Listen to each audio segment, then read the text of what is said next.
E do mais absoluto nada, as Casas Bahia pedem recuperação judicial gigantesca. É sobre esse tema que a gente vai conversar aqui, como analisar o pedido dessa recuperação judicial, o que está por trás desse grave problema que atinge o Grupo Casas Bahia hoje, né? Isso não é de hoje, vem de um histórico. E eu vou tentar colocar um pouquinho aqui para você que acompanha a gente aqui que está acontecendo e o que possivelmente vai acontecer a partir de agora. Meu nome é Gustavo Habib, eu sou instrutor de negociação e esse é mais um episódio do BTC Journal. Bom, eu tô aqui com vocês, eu tô gravando numa segunda-feira, dia 17 de agosto, e foi o dia que eu vi as notícias relacionadas às Casas Bahia, né? Esse episódio ele vai ao ar às sextas-feiras, e essa é uma semana cheia, então quando esse episódio estiver no ar, né, eu já vou ter passado a semana em vários eventos focado nas universidades. Então, na terça-feira, dois eventos na Unicamp, na Semana de Engenharia Civil e na Semana de Engenharia Mecânica, trabalhando temas voltados para o mercado de trabalho, preparação para entrevistas e outros temas que são bem caros aí para a galera das universidades. E na quarta e na quinta-feira rolou a maior feira de recrutamento do Brasil, quiçá da América Latina, que é o Workshop Integrativo, organizado pelos parceiríssimos da Poli Júnior, a empresa júnior da Escola Politécnica da USP. Então, são eventos que a gente faz questão de estar. A BTC ela faz uma transformação muito grande com o público que está nas universidades, que está se formando, que está buscando uma carreira legal no mercado de trabalho, empreender, consultorias, mercado financeiro, grandes indústrias, tecnologia.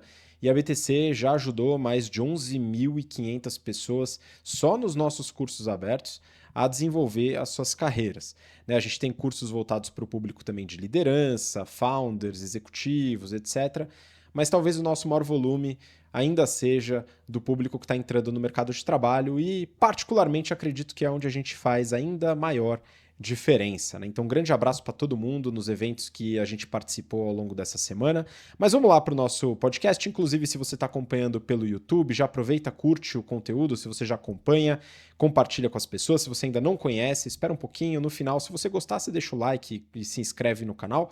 E no podcast, né, também já compartilha com pessoas que eventualmente vão aproveitar bastante esse conteúdo. Né? A gente vai falar sobre a recuperação judicial pedido pelas Casas Bahia e os limites de olhar apenas para a alavancagem. Então, para uma parte dos analistas de mercado, isso aqui surgiu meio que como uma surpresa, não por causa da situação das Casas Bahia, que todo mundo sabia que estava delicada, mas pelo pedido de recuperação judicial no volume que foi o pedido. E a questão é, como que uma varejista que mostrava queda na alavancagem, uma alavancagem de certa forma bastante controlada, geração de caixa operacional positivo, pediu recuperação judicial depois de divulgar esses resultados aparentemente bons, né? E o que isso mostra sobre patrimônio líquido negativo, quando a gente fala sobre análise de balanço patrimonial estratégica, né, e a relação entre passivo circulante, capital de giro, o ciclo de conversão de caixa, a gente vai falar um pouquinho sobre isso, tá? E principalmente a relação com fornecedores. Bom, o que aconteceu, né? Eu peguei uma notícia aqui do Valor Econômico, mas enfim, tá na mídia inteira, né? E a rede, né, o grupo Casas Bahia detalhou o pedido que foi protocolado aí na segunda vara de falências e recuperações judiciais de São Paulo. E o que tem na reportagem, né, como resumo? Né, o pedido ele foi protocolado no domingo com uma liminar para impedir vencimentos antecipados de dívidas, né, e retenção de mercadorias por transportadoras. Ou seja, a ideia da recuperação judicial é ter uma proteção do Estado para que, ao deixar de honrar determinados compromissos, os serviços não deixem de ser executados.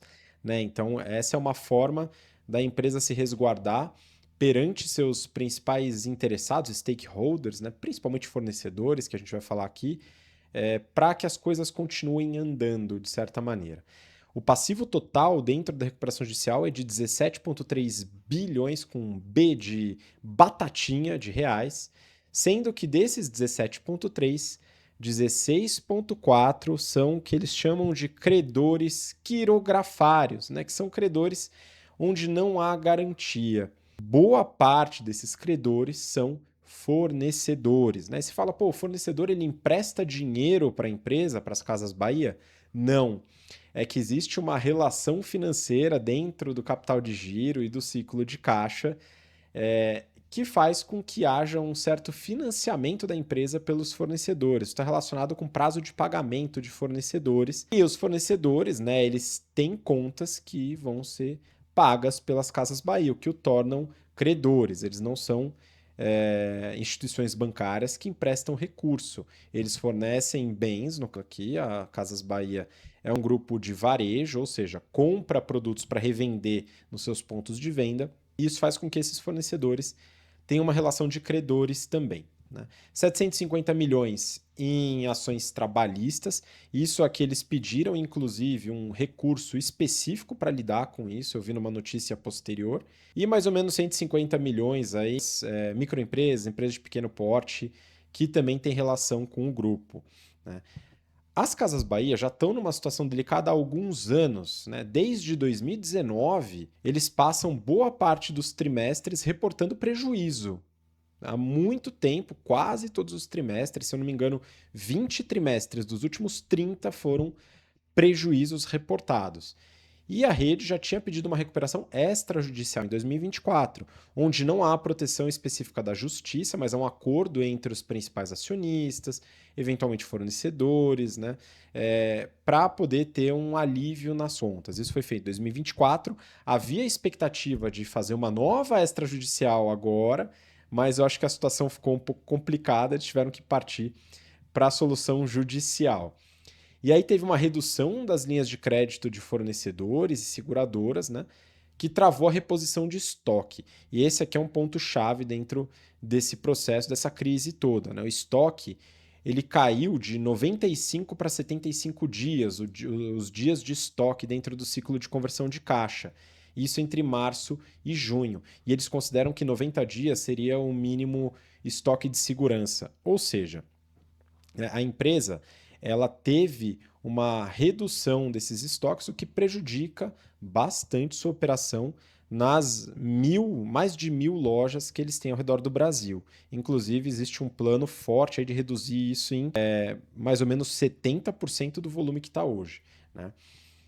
E aí, quando a gente fala de dias de estoque, a gente está falando do conceito de ciclo de conversão de caixa, que é a relação entre dias de recebimento, dias de estoque e dias de pagamento de fornecedores.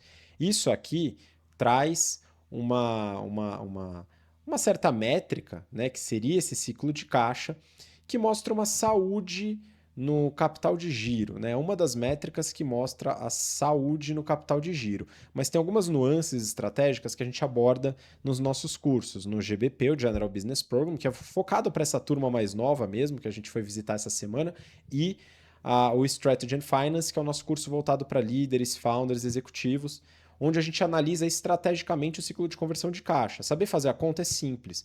A questão há nuances, há aspectos do negócio, da operação, que envolvem o ciclo de conversão de caixa. Então, nesse caso, a queda do ciclo do estoque, que em alguns casos pode parecer uma boa notícia, né? Quando você reduz o ciclo de conversão de caixa, quando se reduz dias de estoque, parece uma otimização em muitos casos. Mas nesse caso, abaixo do mínimo operacional adequado, isso é absolutamente preocupante. E a gente vai ver mais alguns pontos aqui. Mas se você quiser saber mais sobre esse tema, já sabe. GBP ou SFP, e os links estão aqui na descrição, eu vou falar um pouquinho mais deles mais para frente. Né? A gente aqui vai falar também sobre a questão do patrimônio líquido. Uma boa análise estratégica de balanço patrimonial, que é a relação entre ativos e passivos de uma companhia, também ajuda a entender o que está acontecendo. Né? Quando o passivo total supera o ativo total, o resultado disso, né, é o patrimônio líquido, a diferença entre o passivo e o ativo.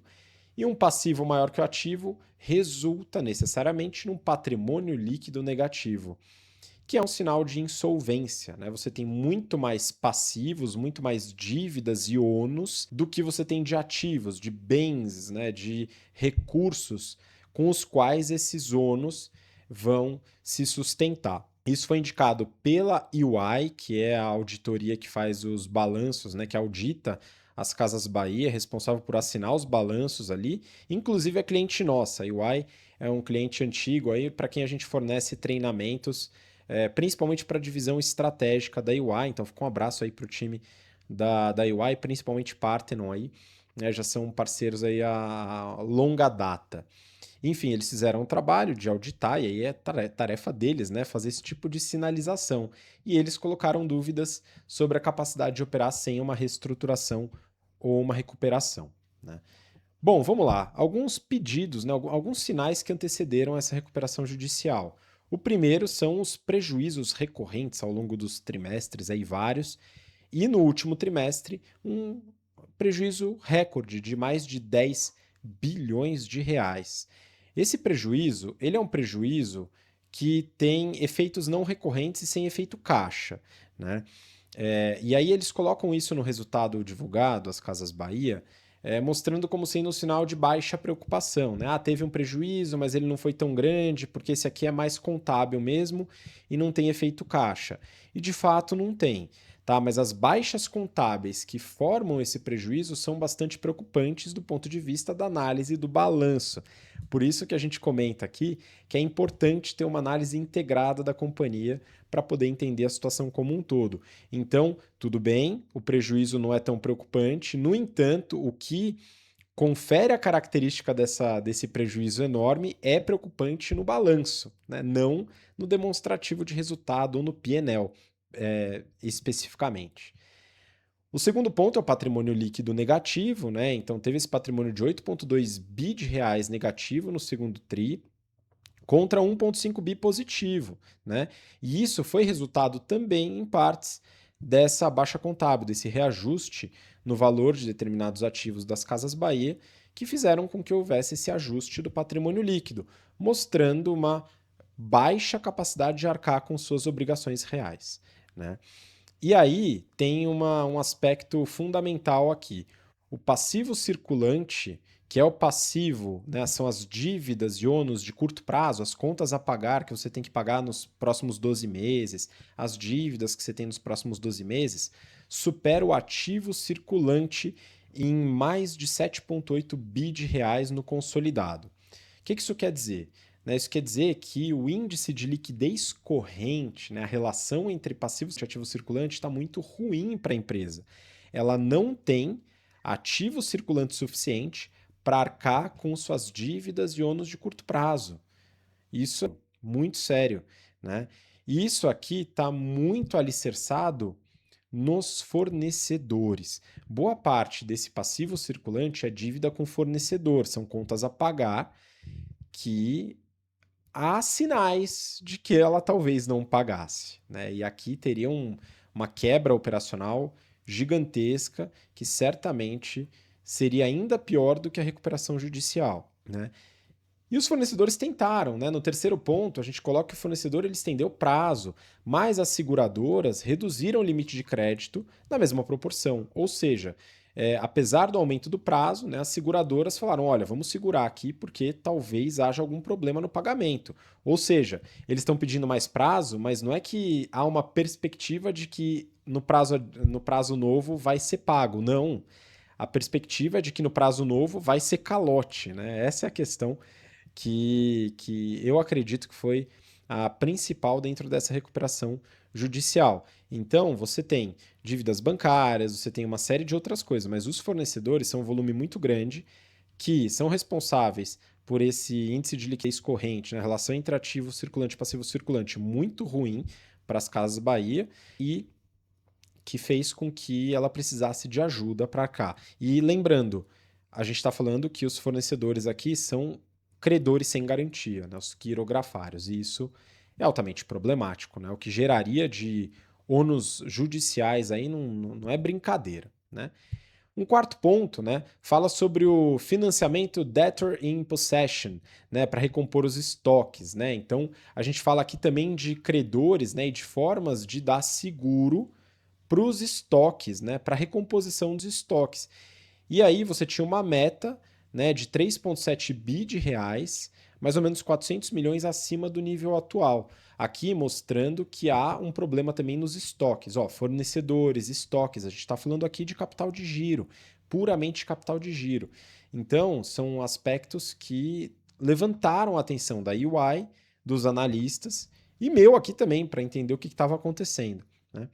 Por fim, né, a ação desabou, a gente acaba nem se preocupando muito com o valor das ações aqui, né, mas só para contextualizar, né, as ações caíram 78% esse ano, mostrando, né, uma queda na credibilidade depois da recuperação extrajudicial de 24, mostrando uma fragilidade, a dificuldade que as Casas Bahia teve e tem de conseguir, após essa energia, né, um pouco maior, esse atestado de confiança de que poderia dar certo, né, num negócio não rolou, né, de certa maneira.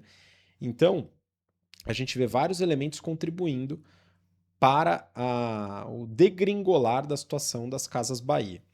E aí, quando a gente pega o balanço, né, os resultados auditados do segundo TRI, a gente tem os 10 bi de prejuízo no trimestre, que é 18 vezes maior do que o segundo TRI de 25, mas, de novo, eles justificam, e tá certo, tem efeitos não recorrentes e sem efeito caixa. No entanto, o que faz esse prejuízo ser assim, sem efeito caixa, é preocupante demais dentro do balanço. O EBITDA ajustado positivo, né, de 518 milhões, uma margem de 7,4%, uma queda de quase 1 ponto percentual no mesmo período do ano passado, que é preocupante, mas a princípio você vê e fica tranquilo, né? Afinal, está ainda positivo.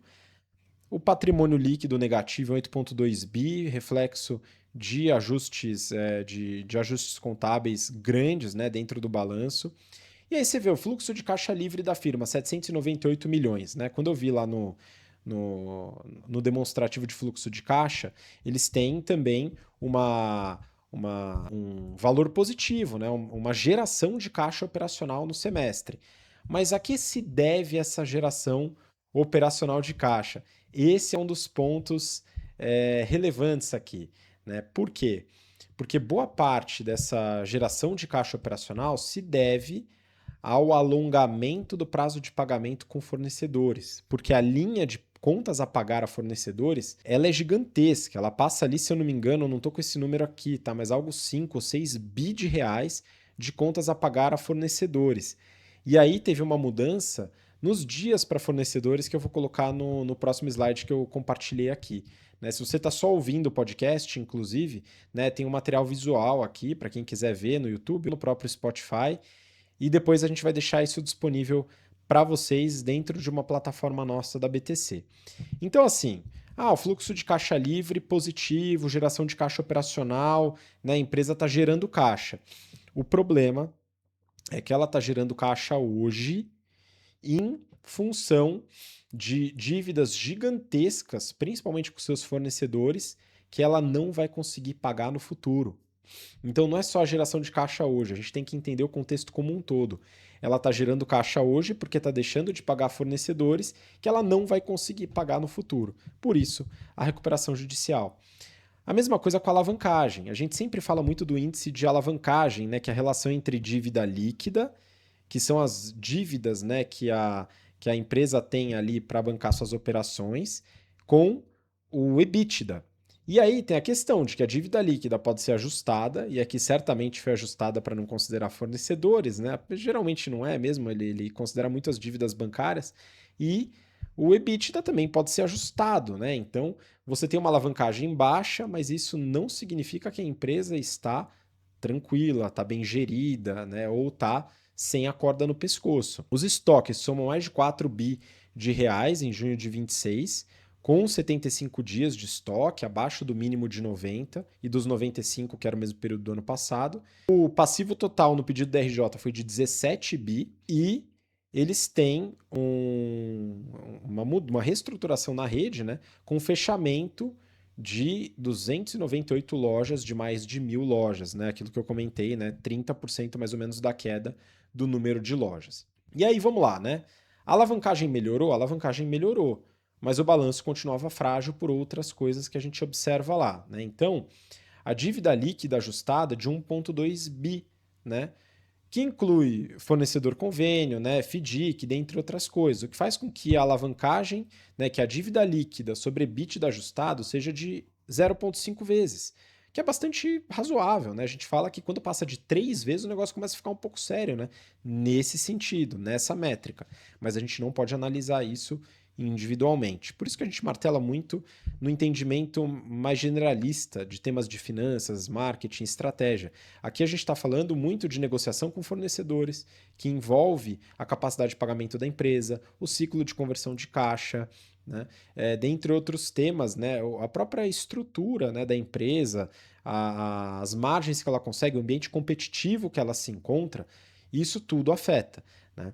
E 81% da dívida bruta já era de longo prazo, né? Então, é algo que parecia positivo, né? Mas aí tem a parte da recuperação judicial, né? Que mostra o passivo total informado, que é muito grande, 95% do passivo, que é algo muito preocupante, que não está mapeado na alavancagem, que é a dívida com os fornecedores, né, as contas a pagar com os fornecedores e o patrimônio líquido negativo, né? Então são elementos que a gente vai juntando. E aí só para comentar, questão da competição, né?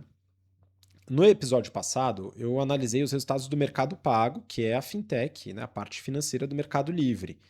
O Mercado Livre vem pegando boa parte do varejo brasileiro, de certa maneira, boa parte do market share. Só que o Mercado Livre trabalha muito com o modelo de marketplace, revendendo produtos de outros varejistas, né?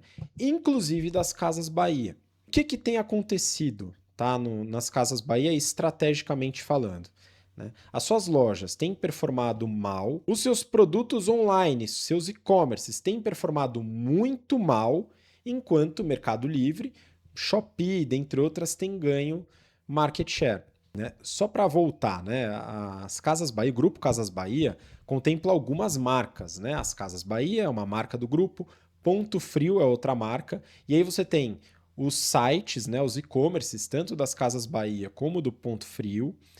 A Bartira, que é uma fábrica de móveis, né, que eles controlam também, é bem grande, talvez seja a maior fábrica de móveis do Brasil. O Extra.com é uma marca também das Casas Bahia, né, do grupo, e aí tem o ecossistema financeiro, a Casas Bahia Pay, tem a rede Seller e tem a logística também do grupo, que faz parte da holding, né, da operação total.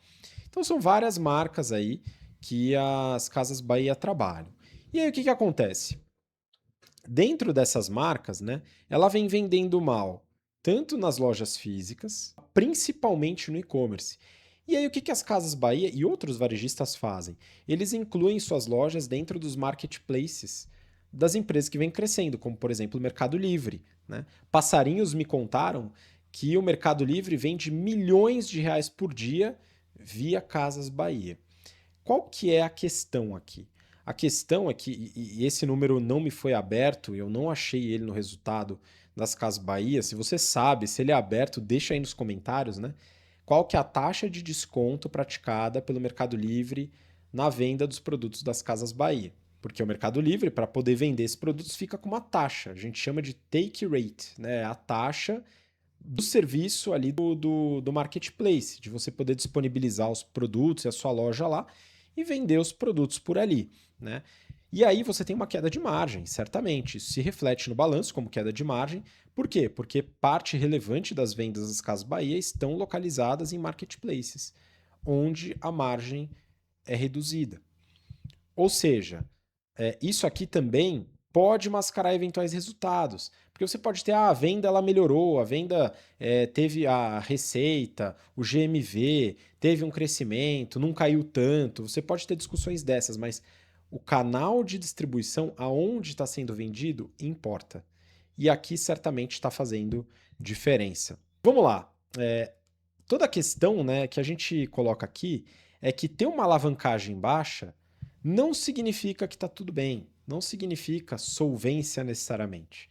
Né? O EBITDA ajustado e a alavancagem, a dívida líquida, melhoraram no segundo TRI, mas o prejuízo líquido gigantesco e os ajustes contábeis com patrimônio líquido negativo né, mostram outros elementos dessa história. Tudo isso começa no capital de giro, né, o crédito de fornecedores, os prazos alongados, as seguradoras, né, não acreditando nos pagamentos das Casas Bahia, né, e a redução do estoque travam vendas e geram um problema grave no fluxo no capital de giro, né? Então, estoque baixo é melhor, tem que trabalhar com estoque baixo. Não necessariamente. A gente tem diversos tipos de produtos cujo estoque é absolutamente necessário, lojas físicas onde o estoque é necessário, ciclos de venda onde o estoque é necessário, né? Então existe um trabalho para definir um estoque mínimo e ele não foi respeitado nesse caso. A questão do prazo de pagamento de fornecedores eu acho ainda mais grave, né? Ele saiu de 128 dias para 142 dias. Isso, numa análise inicial, pode parecer ótimo, né? Porque você está aumentando o prazo de pagamento de fornecedor, o fornecedor está te bancando mais, tudo certo, né? O seu capital de giro melhora. Qual que é o problema, né? Isso foi divulgado como disciplina de capital de giro. Só que o problema é que esse pagamento, esse prazo estendido foi feito por incapacidade de pagamento das Casas Bahia. A necessidade de mais prazo para conseguir pagar, e olhe lá. E as seguradoras nem acreditaram nisso, né? O volume crescente de contas a pagar mostrava uma bola de neve. E isso ajudou muito aí no pedido da recuperação judicial. O passivo circulante excedendo o ativo circulante mais 7,8 bi, né? Ou seja, os recursos de curto prazo não conseguem arcar, mas de longe, com os ônus, né, de curto prazo. Isso aqui é muito preocupante. E mostra que esse prazo de pagamento é um sinal ruim, né, e não bom. Como a gente vê, por exemplo, Ambev, né? Ambev é um caso de pagamento de fornecedores muito longo, e isso faz com que a operação da Ambev seja financiada pelos seus fornecedores. Muitos fornecedores recebem 180 dias, né? Isso, inclusive, né, é ruim para os fornecedores da Ambev, muitas vezes, né? Mas, enfim, ambiente competitivo, oligopólio em determinados locais e tal, enfim. Tem algumas coisas aí que, quando eu falar sobre a Ambev, eu coloco esses pontos com mais detalhe. Mas é uma estratégia legal quando a empresa tem capacidade de pagamento ali na frente. E é isso que acontece. E muitas vezes a Ambev paga um valor mais alto pelos seus produtos para poder esticar o prazo de pagamento. Aqui a gente está falando de outra circunstância. Não é estratégia de ciclo de caixa. É incapacidade de pagamento mesmo. E o financiamento, né, dos debtors lá é de 1 bi, vai ser aprovado para recompor estoque. Por quê? Porque a diminuição do prazo de estoque mostra que o estoque está reduzido, está baixo, está prejudicando as operações e eles precisam de recurso para estoque. Estoque e fornecedores, né? E as dívidas trabalhistas também, muito provavelmente. Então, eles têm que tentar ao máximo ter esse DIP aprovado para poder arcar com a operação durante a recuperação judicial. Tudo isso, né, mostra que é muito importante a gente compreender bem capital de giro, análise de balanço, risco de crédito, baixas contábeis, que são temas que a gente discute tanto no General Business Program como no Strategy and Finance. Então, se você não está familiarizado com esses termos, não conhece, não sabe onde aplicar, do que se trata, e veja, a questão não é ser um especialista em análise de balanço. É você conseguir entender bem esses temas, conversar a respeito, mas principalmente saber como isso se conecta com a estratégia do negócio, com o ambiente competitivo, com o portfólio. E é isso que a gente faz nos nossos cursos. No caso das Casas Bahia, é contextualizar o ciclo de conversão de caixa, o capital de giro, com o tipo de produto, ambiente competitivo, tudo isso que a gente fez aqui, bater um papo nesse episódio. Nas aulas a gente faz isso de forma mais estruturada, com vários casos, com modelos em Excel, usando inteligência artificial, para que você possa trazer esse conhecimento e aplicar no seu dia, né? Isso no GBP, voltado para o público que está entrando no mercado de trabalho, e no SFP, para o público que é mais experiente. Então, se você tem que se desenvolver nesses temas, entender um pouco mais, aplicar isso dentro das suas atividades, os nossos cursos, eles certamente vão te ajudar bastante. E aí tem nossos contatos para você que tem interesse em conhecer um pouquinho mais do que a gente oferece. E é isso que eu queria compartilhar com você hoje nesse episódio. Espero que tenha facilitado um pouco, né, o contexto, né, do que aconteceu com o Grupo Casas Bahia. Os próximos passos aí é a aprovação, né, de todos os elementos da recuperação judicial e conseguir recurso para tentar. Agora vou comentar que eu não estou muito lá confiante, né? A gente está num ambiente competitivo absolutamente desastroso para o Grupo Casas Bahia. Não só para eles, tem outros varejistas também com dificuldade. No entanto, eles aqui estão sofrendo muito, já estão com muitas dificuldades operacionais. As marcas perderam relevância nos últimos anos. O e-commerce perdeu relevância, o próprio perdeu relevância também nos últimos anos, pensando na competição. O portfólio que as Casas Bahia trabalham, que é um portfólio bastante extenso, é um portfólio com um pouco mais baixo do que um portfólio talvez de produtos mais baratos. Então são alguns elementos que fazem com que eu tenha uma série de receios aí na recuperação dessa companhia. Vamos acompanhar, né? Torço para que dê tudo certo, né? Os empregos se mantenham, os fornecedores sejam pagos, né? Vou torcer muito para isso, mas vai ser um grande desafio daqui para frente. Bom, obrigado por acompanhar até aqui. Espero que o episódio tenha esclarecido algumas questões e espero muito vê-la no próximo episódio do BTC Journal. Um abraço, até lá. Tchau, tchau.